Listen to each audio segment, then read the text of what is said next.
Hello YouTube. I tried making this video once and it didn't all save, so I'm pretty mad about that. But let's start from scratch. So, this month is October, newsflash, and it's Dysautonomia Awareness Month, and that is what I have. So, I'm here to explain my story and how you can get help. Around the age of 10 or 11, I started feeling different. And I don't mean like puberty hit me and all of a sudden I felt like a woman. Like, no, I felt like health-wise, I felt different. I was more tired than usual. I wasn't keeping up with people. We just tried to kind of put it aside for a little bit. We thought, you're just growing, that's all. Well, here comes middle school. I'm losing my friends. I'm still keeping good grades and all that, but I don't feel like I can keep up as well because I just want to go home and sleep. It continually got worse. So we finally went and talked to different doctors around Central Illinois. We got nowhere with that. I've probably had way too much blood drawn in my life, way too many tests. I was out of hope. I was starting high school and I was so tired and emotionally drained. I couldn't even stay awake in class. I mean, I've never been that type of person to purposely sleep, but I'd close my eyes for 1 second. Next thing you know, the bell rings.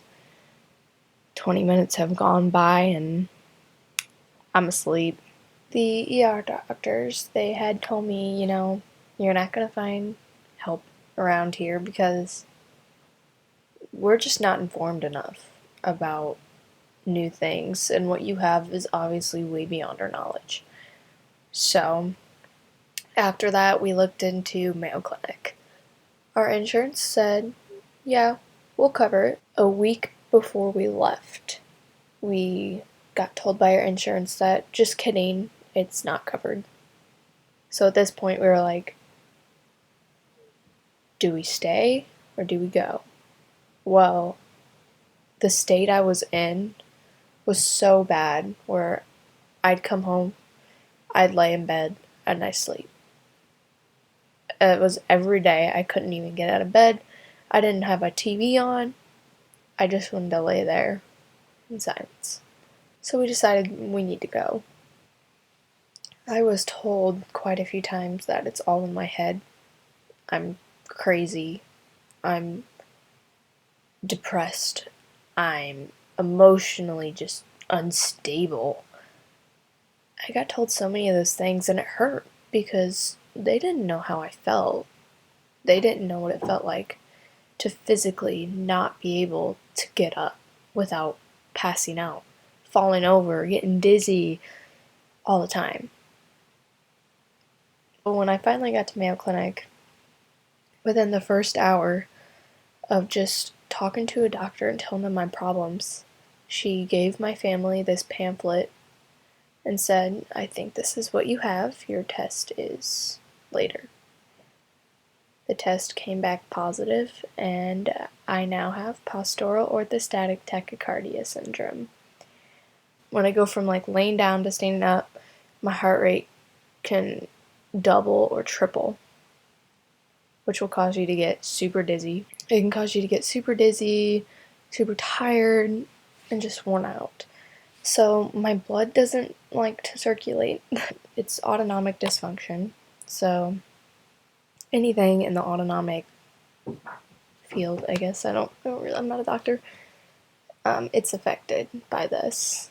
If you are struggling with, being told you're crazy for thinking you're tired, you're just tired, and people are telling you you're depressed, you're just depressed, that's all. You're not crazy.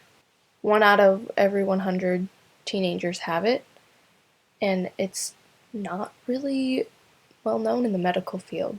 Increase your sodium and your fluid intake, which will help you absorb more so your blood can flow better. It's hard to explain. Salt, fluid, exercise. I'm on medicine twice a day. I take a beta blocker, which is for your heart rate. I just want people to be aware that this is affecting so many people, and people are being called crazy for it. They're being told you're depressed. Like, that's all that's wrong. It's not. You know, it really hurt being told that I'm crazy. Something's just wrong in my head. I'm depressed, because it's not. I knew what I was feeling. And finally, having someone tell me that it's not in my head was relief. It's Dysautonomia Awareness Month. So, thanks for watching. If you have any questions, comment below, and I'll give a link to the Mayo Clinic information about autonomic dysfunction.